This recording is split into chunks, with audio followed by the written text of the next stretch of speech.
Three, two, one. Hello, everyone. Hello. You look Welcome different, to Dahlia. yeah, so do you. welcome, everyone to Cut the Shit, Cue the Genius. Happy Thursday. I'm here with Michelle Bruno. Liz Caruso is with us, but not on screen. Always with us, but family comes first. And we have our executive producer, Vivian Chan. She's also behind the scenes. She is our whisperer today. And we have a great conversation to be had for this week, thanks to Bruno. Mhm. Bruno, kick us off. So, good morning, Good Dahlia. It's good to morning. see you. Good to see you, too. It's been so long. I know. um, the conversation today is about exhibitor ROI. I feel like the organizer could be doing more.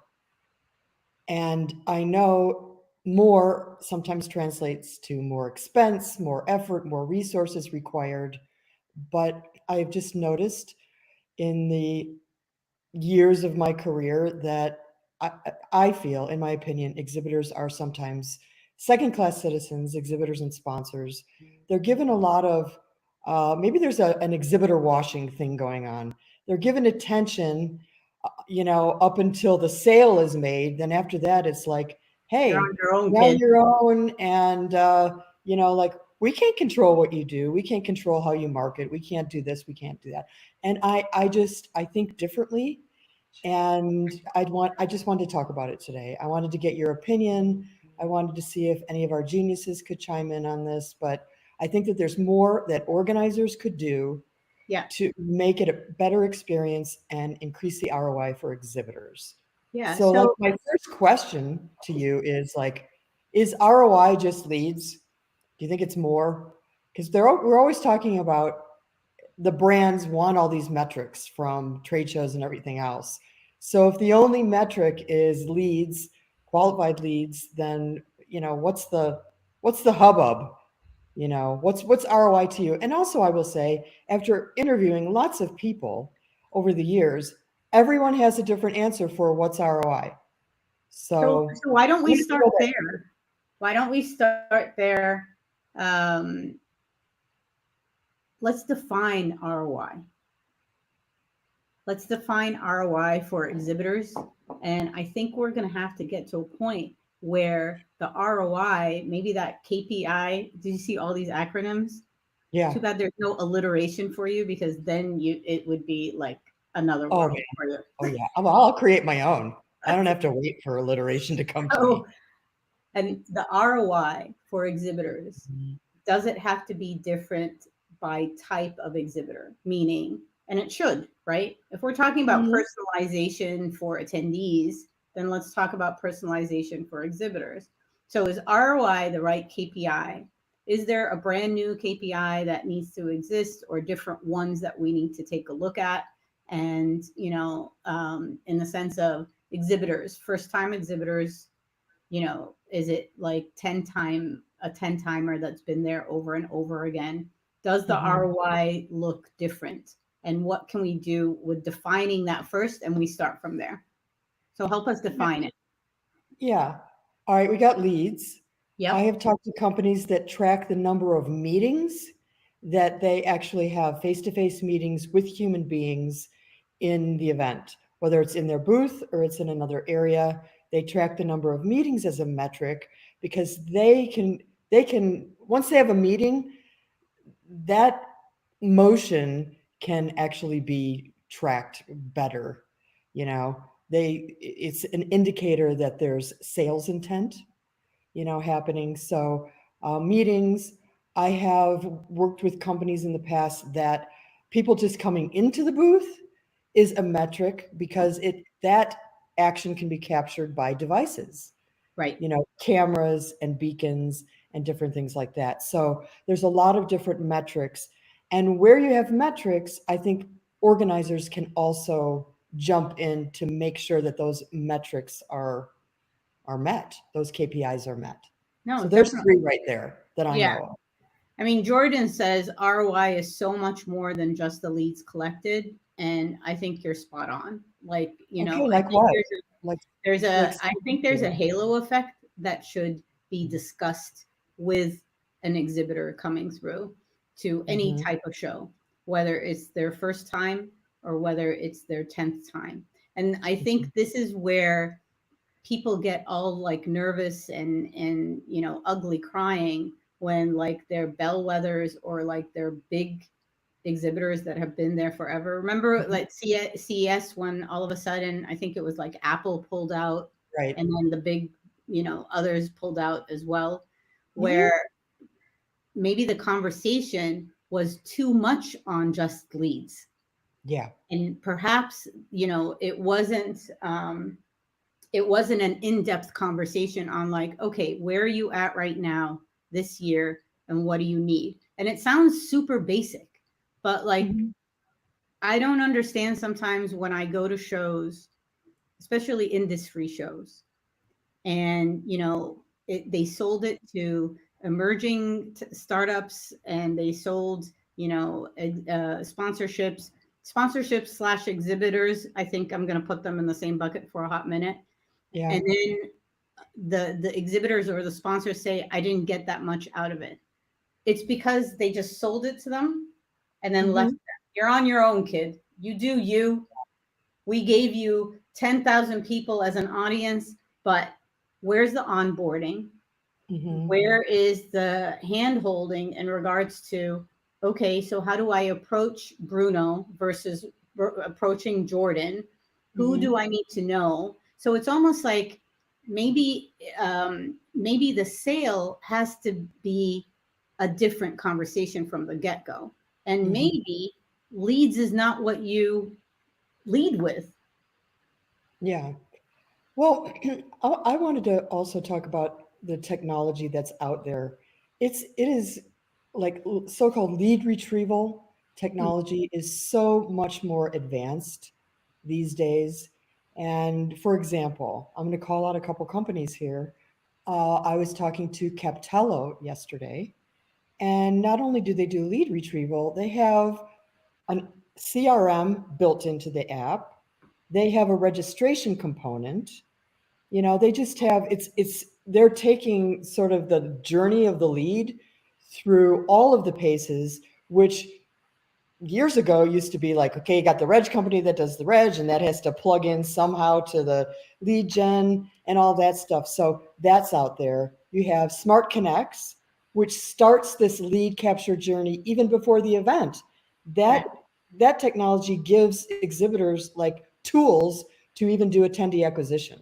Right. So that's out there. We have Zenus, who's Hmm. got, cameras in the booths and in other places to capture sentiment. So there's lots of stuff out there.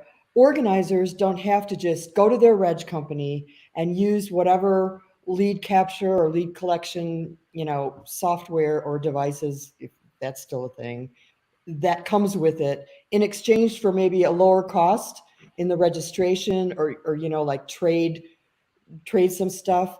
They could, if they wanted to make a true investment in exhibitor ROI, actually invest in some of these other technologies. And I think they'd be better for it. Yeah.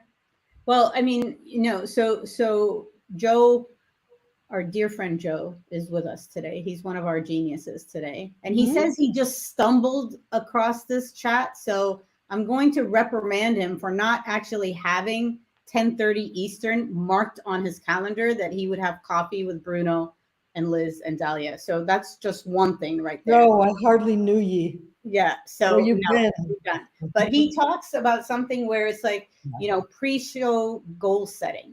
And I think that goes hand in hand with the metrics that you were talking about, Bruno. Jordan Hmm. also says one of the coolest things he's seen is companies where they have a mini event tech up, like a stand up at the booth at the Yeah. show. So they have their own check in, like a meet and greet, which I think is a very smart idea, Yeah. and it's not only to track leads, but it's Hmm. to build those relationships, and it's to build the overall ROI. So I think there needs to be a change where it's not the goal setting only, because right now there's a lot of friction. The friction is with the C suite, with the biz dev team, and the event team. And so Mhm. everything is like, oh, we're 2024, let's see numbers, let's see money.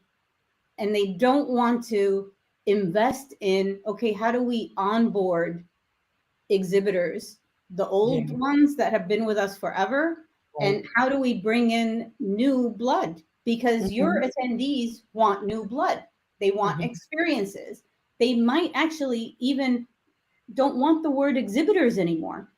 Yeah. What is that word? Oh, here we go with the words. Damn Oh my it. gosh. Is this the E I word? We're need, out with the P word, the C word. Now the E word is I gone. don't want the E word anymore.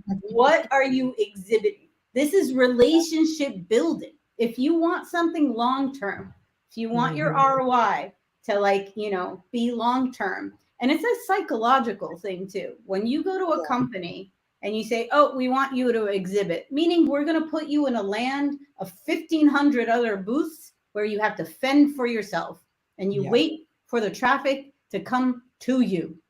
Never gonna freaking happen anymore. Yeah. And so, like, this is where it's almost like an educational cycle for the biz dev team to go to potential, I don't know what you want, I don't know what the word has to be, but say sponsors, or we'll keep it exhibitors just for this episode. And Mhm. then you have the conversation about, like, what is your organizational goal setting, and let's mimic that or help you with that, not necessarily only for one event at a time.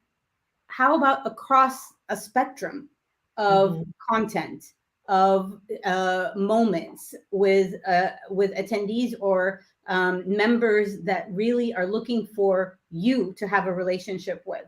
Because we're not in the business here where it's like a one and done anymore. I think Right. gone are the days as well where it's like, actually, we need to bring those days back where, like, those relationships Mhm. are for a long time, right? Mhm. It's set for a long time. And I'm not only talking about industry events. I think everybody right now is suffering with the friction that is happening with, you can't do same old anymore. You need to, like, shake it up, throw away the prospectus, throw away the ideas of the trade show floor as it was. Look at what your stakeholders are looking for with each other. I just had this conversation this morning with a client, and they were ugly crying because I'm like, the prospectus, you need to throw it away. And they're like, what? We spent so much time on it. I'm like, yeah, for who though? Like, so the Mhm. value, that's the other thing is, what are you bringing as value to your Mhm. exhibitors for them to see the ROI and for them to come back and say, I will come back. I will be yours forever and ever and ever. So, thinking about shaking it up, Let's do it. why do some shows still have points systems where these exhibitors that have been in the queue and had the booth right up front in front of the door have accumulated so many points, and they're married to that, and they won't move, and they so it's like a matter of, okay, the organizer's stuck because they can't just rip away the point system. That'll make everyone mad. But then the exhibitors feed into that because they want to, want the organizers to, observe their points, make sure that they get all of this stuff. But isn't that just both sides of the equation sort of hamstring each other? Yeah. Because then you can't really move it around. You can't be as creative. I mean, we're always talking about do away with booths if you in some instances, not all of them, make a playground, do all these things, but some of these shows just can't, and they won't, and I think it impacts exhibitor ROI, maybe not for the kingpins that have a million points, but for the new blood that the attendees want to see. They have to come in at the back of the room near the bathroom and the hot dog stand, although that's not a bad thing. We were there No, it's not. recently. No, We we've actually got, been there. We yeah, The yeah, companies have been there. I kind of like it. Anyway, so that's happening. So, Um, what do you think is going to happen with those shows? where they have like the same old. So let's think about that. So you have Yeah. your kingpins, they have the Hmm. point system. The point system gets you the best spot on the show floor, right? Hmm. And then enter the attendees, the first timers, where they're like, oh, 800-pound gorillas come right next to the entrance. And then nobody else will go to the other half of the show floor. What does that do you think, to the attendees' perception of the show floor? Yeah, it's makes for a dull show because it's same old, same old. What I would do, I Yes. would change the point rules. I would say, like, okay, keep the points, but change the rules about how you get the points. Like, Yeah. for example, maybe bringing in innovative new products, maybe doing some other things that, having the, in booth check in, or something that just, redefines the show and makes it easier and a better and more exciting show. Give them points for that so Yeah. that smaller exhibitors that are more innovative actually get more points, and then they have more leverage, and then maybe get more ROI out of the event. Yeah. That's what I would do. I love that idea. You know Hmm. what other idea, if we're talking creative, one Hmm. idea, and if anybody knows of a show that's doing it, I would love to be introduced to them. I always wondered why booths um were just in one spot. Why there was not a mobile type of booth. Meaning, I know especially the for answer to that. what? I know the answer to that. Well, especially for those that are like activations, not a booth. But why can't you have it where it's mobile? Why can't you have it where, yeah, you might have your 800-pound gorillas that have a million points in the front, but maybe pepper like the newbies, or the smaller emerging, or like the sexy ones that might have like an immersive type of activation, and then you just move them around. So why is that, Bruno? Well, Dana Frecker Duty told me long ago the reason why they're lined up and in rows and stuff like that is for the electrical and utility drops and the size of the aisles and stuff like that. It's more of a mathematical and placement thing, infrastructure wise, of the convention centers. That's why you can't just like move everyone around. But I love the idea of, hey, find the exhibitor. I mean, it's bad enough already. Where's Waldo? Yeah, it's like every year that exhibitor's been right there, and now they're in next year they're somewhere else, and then next year they're somewhere else. So I don't know. Maybe it's people do attendees, longtime attendees do like a little bit of normalcy. I know you don't like the N word, or consistency. Oh, it's a C word. But sometimes you have to keep some things the same in order to change other things that are more impactful. That's my So answer. no, I think it's a great answer, but it also, I worry about those that stick to what they know and are not shaking things up quick enough for the sake of their audiences. So for the sake of the exhibitors, and there will come a time, or there will be a shakeup within the organization. And we've Mhm. seen it. We've even seen it within our own industry, where even, the big boys are now having their own industry events. Right. So, Brands and are, they're doing it yeah. totally different, because Yeah. what they're seeing is, and it's based on ROI. I don't Mhm. see the ROI. You put me in a really shitty place on the show floor. You tell Yeah. me you're going to get me leads. I don't get leads. You tell me that we're going to do all this marketing, and it doesn't happen. Um, and I wonder where Bruno went. But so the whole idea here, and, would love to hear from others in the chat what your thoughts are in regards to how we can shake up industry events, because I think that would um, that would help us quite a bit, and maybe we use it as examples. Maybe we use others as examples as well. Regina, you asked for the list of lead capture vendors mentioned, and you missed a few. That's fine. We got you. So we have Smart Connects, we have Captello, and I'm going to have to ask Bruno for the other one that she mentioned. Yeah. Um, I know it Jill hasn't.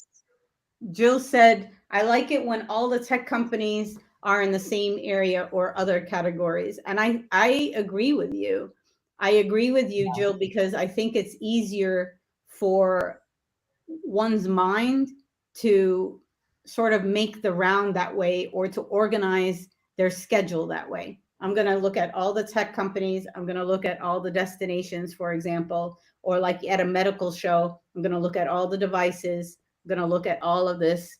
Um, Ksenia, we got Bruno back. So where is Waldo? um, Um, any or ExpoCom used to do that. They would color code the areas.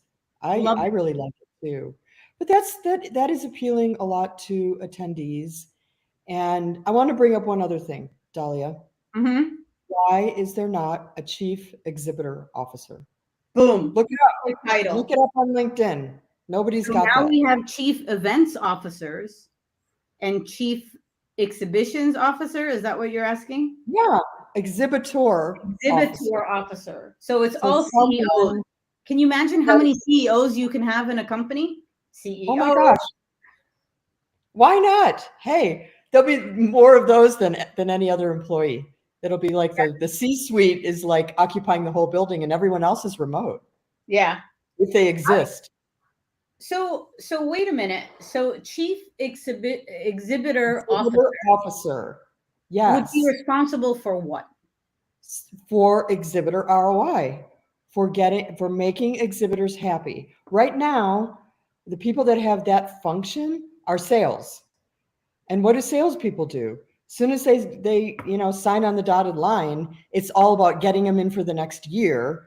Okay, that could be an ROI play, but really, there's more to it. There's more nurturing that could be done, and I think a person dedicated to the exhibitor's welfare, the exhibitor's success in the show, also indicates that it's a priority. Don't you think exhibitors would and sponsors would appreciate that? It's like they got Yeah. nobody. They got No, no advocates for I, them. I love it. I think it should be named though to CEO. Chief. No, well maybe, but it's chief of happy exhibitors officer. Okay, I'm there. Yeah, we need to I'm make them happy. But here's the kicker: Ksenia just nailed it because she reads my mind a yeah. lot. Where she's Mhm. like, I think we do not need booths. Boom.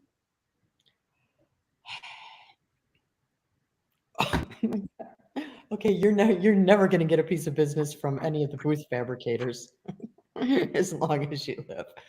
Well, I know. I think it's not that. You know what I think? I think that you can redefine what a booth is.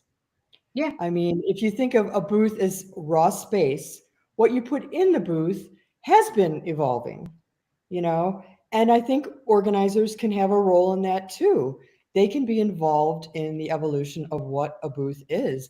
I mean, I can't imagine that they love paying for hard walls in some countries and things like that, for the exhibitor or and I they don't think probably anybody enjoys designing booths or like yeah. fulfilling exhibitor spaces in Mhm. any city right now or in any country, to be Yeah. honest. Like if you are truly not being sustainable and doing a plug and play type of option for Mhm. your companies to come and say, I don't want to deal with anything. I don't want to, you know, there's no bandwidth, there's no brain width there.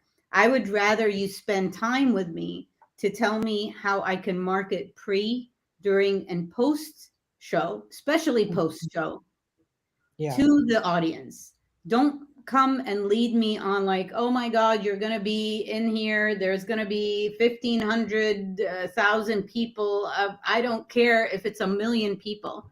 If you're Mhm. not able to onboard me and to advise me on how to fulfill my goals, whether it's to close business or whether it's to build brand awareness or whether it's to build relationships with partners. A big thing is affiliates and partnerships, and every exhibitor is almost sold to be an island. Well, what if you were sold that you would come to a show and the main goal is for you to build a kick-ass affiliate program? That means Mhm. going to the other exhibitors that are there. It doesn't mean that you have to wait for like the attendees to come and you give them like a fugly, squeaky, I don't know, toy or a stuffed animal or have them play a game or something like that. So what I'm saying is I think the goals and the ROI needs to be defined differently and laid out differently for the type of exhibitors that are there. Because the other part is, and I see a lot of event organizers doing this, where they try to have their exhibitors become marketing engines for the show. So Mhm. if you're asking them to tap into their own marketing databases and you're asking them to do marketing on your behalf, you got to get the conversation right. Right, and you got to give them the tools. Like the Smart Connects is one of those Yeah. that gives them the tools. I've seen that years ago in other countries at shows that I was working in, where they gave the exhibitors all kinds of stuff to market the show, and they did it. They used it, and they almost mandated it, the organizer. Yeah. So they were a little bit more heavy-handed, but at the end of the day, the exhibitors liked it because there was more people. So what if the point system is based on how much marketing you've done for the show? Boom. Full I'm circle. saying it's like a Kobayashi Maru, like change the rules of the game, you Ta-da! know? It's like loyalty points, for airlines. It's like, yeah, you keep getting points, but they're not worth anything because you got to spend like 5 times more points. Yeah, Or you have specials of different points to do specific things. You get three exactly. times So the what points. so what if it's a perk program? So the Yeah. points is not to be spent on the show floor. What if the perk like points are to be spent on other marketing efforts in front of the audience that you choose I at love different it. times of the year? I love it. So if anybody needs that to be like, designed for you, you know who to go to. Well, here's another thing too. Organizers now are so precious about the technology that they recommend or embed in the event for exhibitors. Like, why can't you just give them access to an ecosystem of technologies that they have been vetted by the organization, and let organizers, maybe get a discount for using those, or at least know that they're legit. Right. Why do they only have to have one official whatever? You know, I think the officials love it, but I think exhibitors might want to have more choices. Is Yeah. that a bad thing? I don't think it's a bad thing. I think there's going to have to come a time where you have to look at it from a marketing standpoint. What makes sense, and for the organization that's there on the show floor and is being Right. part of your ecosystem. We're dealing a lot now with like different CRMs, and we're dealing a lot with like people saying, "Oh, we have the lead retrieval, but we're going to do our own." You got to be flexible. This is not you remember when hymns when Karen Malone used to be at the head of hymns, where Hmm. and I was at On Peak, we did housing for them. If they booked outside of the block, they would not get their shipment on the show floor. Yeah. Well, PCMA used to ding people like $200 or something. Exactly. But Not what I'm exhibitor. saying It wasn't is PCMA because they don't have exhibitors. It was somebody. no, it Mm. was PCMA when you Oh, it registered was hotels out of the block. right. Yeah. Right. It wasn't But exhibitors. then you know what? Mhm. You have to be realistic. Yeah. And you have to like change with the times basically, or you give them the tools that they want. So Jill, you asked for the URL for Smart Connects. I can introduce you via email if you want. And Regina, the other company that Bruno was talking about was Captello. Venus. Oh, and Zenus. Yeah. Zenus Well, and Captello and Alliance uh, hmm?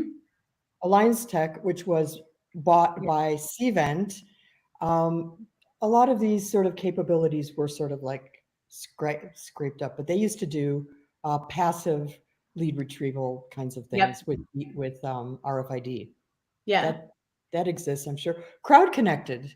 Crowd Connected is using beacons, which can be used in the booth as Yep. well. We're a UK company. So there's a lot of stuff out there.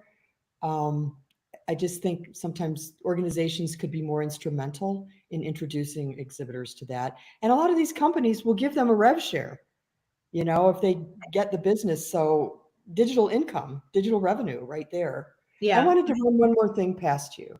So Mm-hmm. let's just say the show organizer doesn't meet the exhibitor's ROI objectives. Mm. What can they do to make nice? What You have you mean seen? who makes nice, the exhibitor or the The show organizer. What can organizer? the organizer do to make nice? Well, It's like, Joe had an don't do that. amazing. Yeah. Joe had a comment where he's like, show organizers should have their exhibitor advisory committee. And I think that should be a continuous feedback loop. That should not be like, oh, let's just have an annual, advisory board committee meeting right after the show or something like that. I think that's one way. But I And do another think, thing is, some shows, big shows, have a day separate from the show where they bring in all their exhibitors and they talk to them, they educate them, they actually take care of them. And that's where some of these ROI conversations can happen. mhm. And I think, that's for the big shows that can afford it, but exhibitors love it and it builds loyalty like crazy. I think the other thing is, I think there needs to be more of a roaming team on the show floors that are not the salespeople, that Yeah. are those that are there to gather insights from the exhibitors, Mhm. check why the booth personnel is yet again playing Candy Crush on their mobile phones and not paying attention or going to the sessions. Sometimes they haven't even downloaded the mobile app to know what kind of schedules in place, etc. Mhm. And Yeah. sometimes they don't know what they don't know. So instead of being sold to all the time, I think there could be a really well curated team that goes on the show floor and just checks in on all the exhibitors. And I'm not talking about, oh, my, internet went down, or I don't know what, Wi-Fi is. Oh, it's so slow, all of that. It's just there. How are you doing? What can we do? Have you thought of this? Did you know about this? Is there anybody you want to meet? Either from the partner side I and all love of that. that, but not the sales team, because the Mhm. sales team are wired just to try to get you on the show floor for the next year. Right. Yeah. Cool. Well, this was a good conversation. I think we came up with some good ideas, and we're not Yes. trashing organizers. We're just saying these things are out there, Oh, yeah. and And we do have organizers that are doing it. It's just, yeah, same old is easy to do, though. yeah, it is, and it's less expensive. Very true. But you know, we got to think long term now. It's all about Absolutely. long. All Anyway, it right. was So lovely. we got next week, we have a guest speaker and Genius. a guest genius, and it is Jonathan Kazarian. And the only reason I invited him is so I can see his newborn baby. No Mhm. kidding. But actually, that is one of the It's reasons. actually a human baby, or is it a pet? No, it's a human baby. Because He just has sometimes, he's a brand new dad. So, and he has oh, a little baby. So I'm like, if you come on, we needed the cameo. yeah, All kidding aside, I love babies, but all kidding aside, Jonathan is going to join us to talk about the changes that are happening in email, especially with Gmail and Yahoo, which is taking effect in February. And if you haven't heard about it yet, hey, there's everybody's treating it like it's the Y2K and the GDPR era of our time. So we're going to just get it. Yeah, today is February 1st. You're right. Better get cracking. So happy February 1st. And that if you want to be a guest on our show, please let us know. And please subscribe to our YouTube channel as well as to our podcast. And before I end the show, I just wanted to take a moment to remember Marin Bright with Smart Meetings Magazine. She was truly a legend, a trailblazer, but more so than anything, she um, led the way for many women in our industry, and recognized them, hugged them hard, smiled hard, and just did it her way. So we're going to miss her smiles. We're going to miss her energy. I hope she's always going to be looking down upon us and hugging us hard from above. Um, and yeah, please take a moment to reach out to the Smart Meetings magazine family and pay your condolences. And I do hope you have a wonderful weekend, and we'll see you next week. Bye. Bye.